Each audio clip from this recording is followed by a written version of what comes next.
Estamos de volta, vem pra cá, a gente está nesse Vida e Saúde hoje tratando de um assunto muito importante. Vamos seguir aqui agora com história. A Jane precisou passar por situações muito dolorosas na vida e teve que lidar com a falta durante muitos anos. A gente conhece agora a história dela. Quando uma criança nasce, vem repleta de necessidades. Muitos acreditam que oferecer roupa, comida e um teto é o mais importante. Mas, na verdade, toda criança precisa de amor, acolhimento e respeito, além dos bens materiais. Quando os pais negligenciam esse papel, os danos na vida desse filho podem se perpetuar por anos. E eu conversei com uma mulher que passou por isso e me contou como conseguiu superar, apesar das dores e vazios. Jane, me fala um pouquinho como que era o seu ambiente familiar na infância.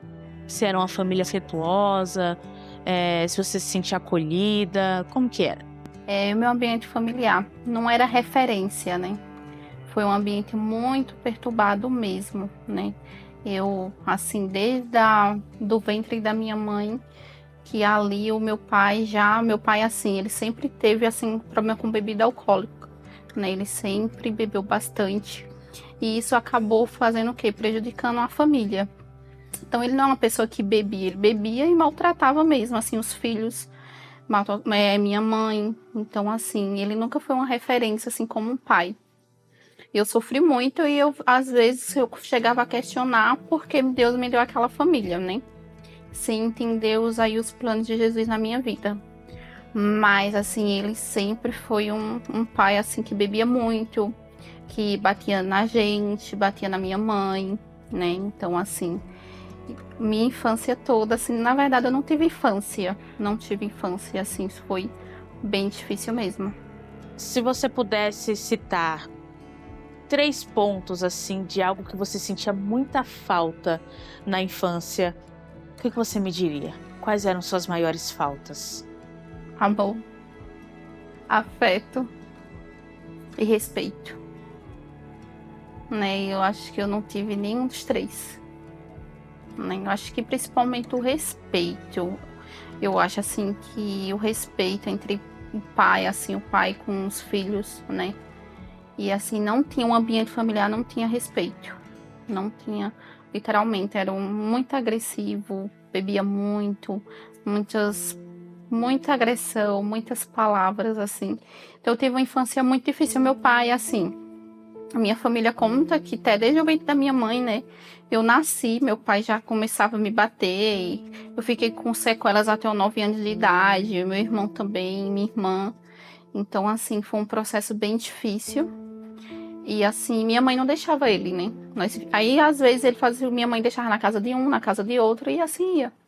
Aí, quando voltava para casa, começava a violência novamente. Freud tem uma teoria que sugere que a semelhança física e a personalidade dos pais influenciam na escolha do parceiro a longo prazo. No caso de Jane, isso se confirmou e trouxe ainda mais sofrimento para ela. Teve um momento da minha vida que eu desejei morrer. Eu tentei me matar. Porque eu vi numa situação que assim, era uma família muito... Não tinha estrutura de família. Então eu passei por muitas situações, né? E comecei a namorar muito nova, aos 14 anos, com uma pessoa também que destruiu meu psicológico. Porque, assim, eu acredito, quando um adolescente, uma criança não tem espelho em casa, não tem um afeto paterno, materno também, porque minha mãe é um pouco assim, daquela antigamente, que casou, tem que viver, tem que aguentar, ser maltratada, nesse tipo. Então, assim, quando você não tem espelho, quando você não tem amor, quando você não tem nada, a primeira coisa que você faz é o quê? É procurar alguma coisa fora, para preencher aquele vazio que você não tem em casa. E, assim, eu comecei a namorar com um rapaz muito novo, ele um pouco mais velho do que eu com 14, 13 anos. Então, assim, e ele era uma figura mais ou menos parecida com o meu pai. Então, eu acredito muito nisso. Até minha irmã também teve esse momento na vida dela, que isso também fez o meu psicológico ser muito abalado. Então, foi muito Jesus na minha vida para tirar desse relacionamento também. Geralmente, a figura do pai é a primeira figura masculina, né, que um filho tem ali, essa presença. Então, isso vai se refletir em outras relações que a gente vai construindo com outros homens que vão aparecendo. E aí você conta que você também teve um relacionamento abusivo com um rapaz que era muito parecido com seu pai, mas hoje você é uma mulher casada, né? Então, como que foi desconstruir talvez essa imagem daquela figura do seu pai que você tinha e construir uma outra relação com o Antônio, né, com o seu marido? Então, eu vim para São Paulo, né, e eu sempre, assim, como eu te falei, eu sempre ia muito, né, na igreja, participava muito de grupo de jovens e eu falava muito para Deus, né, eu escrevi o homem que eu queria para minha vida.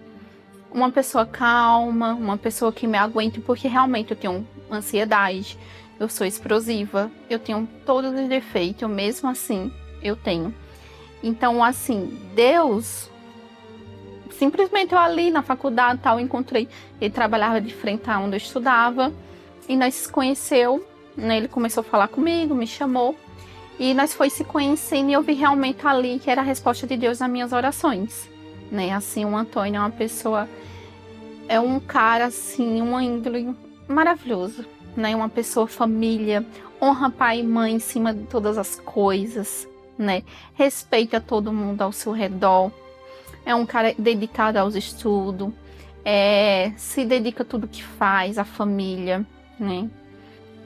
Então, assim, eu admiro muito, muito ele. Então, assim, ele veio só para sanar também ali, também, o meu coração. E acreditar que realmente existem pessoas boas. E, assim, foi Deus, eu acredito, que colocou ele na minha vida. Jane, hoje... Qual é a visão que você tem de família, né? Que família que você quer construir?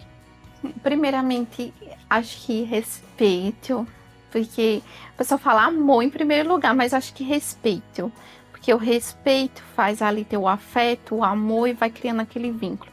Quebrou o respeito entre pai e filho, é muito difícil ali construir, né? E o que eu quero para meus filhos, né? Para minha família, é primeiramente ensinar, né, o respeito, o amor com as pessoas, o perdão.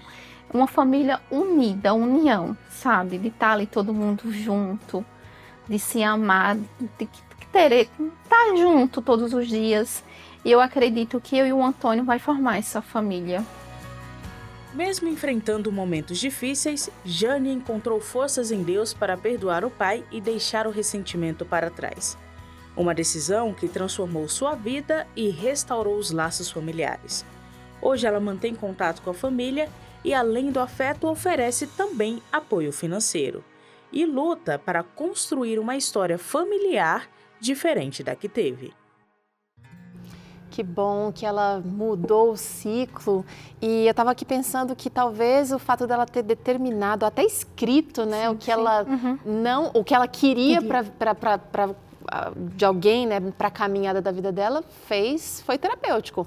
Não, foi porque assim, ela não se deixou levar pela emoção, né? Gostei, me apaixonei.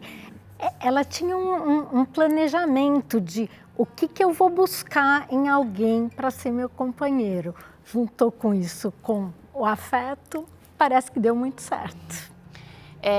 Essa questão da escolha, e tem gente que fala, tem dedo podre, sem pensar que você também pode buscar em Deus, em primeiro lugar, mas também fazer a sua parte, tentando não seguir o padrão, quando você percebe que está no padrão. É difícil também a gente, né? Mas se você já está falando, eu tenho dedo podre, ok, vamos parar e olhar, observa melhor, tá? Eu tenho a tendência a escolher pessoas com essas características. Se aproximou uma, eu não vou investir aqui. Legal. Vou procurar outra situação. Outra alternativa. Isso é maturidade também. Vida e Saúde está te ajudando aqui para que você abra sua mente Agora, uma pausa aqui, um parênteses, né? As experiências da infância certamente vão mudar a forma como a gente se relaciona, como a gente toma as nossas decisões e até como a gente se enxerga, né? Mas é possível preencher na vida adulta o que faltou lá atrás, como aconteceu com a Jane, e a história dela mostra que dá para encontrar cura, superar traumas e seguir em frente com mais paz e confiança. Não vai ser perfeito, não, mas a gente quer avançar um pouquinho melhor, né? E quando a gente fala sobre vencer o passado, olhar para o futuro com otimismo, a revista Esperança na Mira da Verdade pode ser um grande apoio nessa caminhada, porque aqui ela aponta reflexões, ela sugere reflexões profundas, esclarecendo dúvidas sobre temas difíceis da Bíblia e sempre com esse olhar que fortalece a fé, traz convicção e aponta para a esperança que nós temos para nos agarrar. No capítulo 3, por exemplo, gente, olha, a gente encontra aqui um capítulo que debate um pouquinho sobre a lei de Deus. O professor Leandro Quadros vai trazer aqui alguns textos muito importantes. A graça de Deus não elimina a lei, mas ela nos ajuda a vivê-la com liberdade, é o que está aqui na página 18, por exemplo. E eu acho que isso vale para a nossa vida emocional, não é? Quando a gente encontra, quando a gente entende, aceita o amor de Deus, é possível seguirmos nos libertando de dores do passado para viver com mais leveza, com mais clareza o nosso hoje. Então, para você que deseja entender melhor, não apenas a sua história, mas também o que é que Deus deseja com a sua história, com a sua vida, a revista Esperança na Mira da Verdade pode ser uma ferramenta, tá? Para você ter uma aí para estudar, para pensar, para refletir com Deus, basta você ligar para cá no 0 operadora 12 21 27 31 21, 0 operadora 12 21 27 31 21 e dizer aos atendentes que você deseja receber por aí. Lembrando que é gratuita, você não vai pagar nada por ela. Um amigo Anjo da Esperança já fez aqui o pagamento. E também dá para pedir pelo WhatsApp. Manda mensagem para o 12 98244 4449. Vou repetir, tá? 12 98244 4449. Bom, gente, está chegando a interação. Doutora Cláudia, doutor César, preparem, porque temos algumas participações aqui, mas a gente traz depois do intervalo, então a gente volta já.